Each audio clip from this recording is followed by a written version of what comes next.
Hai bang. Apa gaji je kopi lah bang? Kajet lah. Nyo kan ali berlaku jam malam. Yang penting jaga jarak. Mak kabeh kau ada yang. Ambil.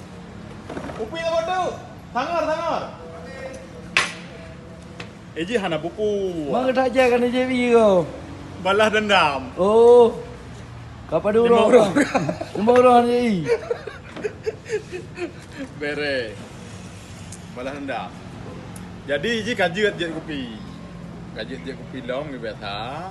Ya, tetapi jaga jarak yang paling penting. Paling kurun semeter. Contoh lagi pelaku le kopi nanggro yang. Kopi nanggro timpan Surabaya Banda Aceh. Jadi gabung Eji meja dua boh. Ya lagi yang. Biasa Haji. Tabuh meja kan contoh 60 cm. Karena gabung dua boh, maka jino je 3 meter 20. Nah, bahan buku. Niat untuk mencegah penyebaran virus. Karena virusnya Ji, coronanya menyebar dari manusia ke manusia. Kan melalui jalan raya.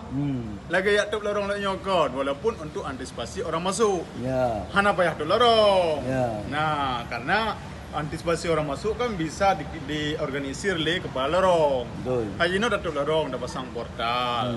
Kemudian yang igunci mati lah ipeh labang. Terjadi bencana kebakaran, gempa bumi berpotensi tsunami pagi. Kemudian awak jaga terus 20 droinan, jangan keramaian. Sementara anjuran ji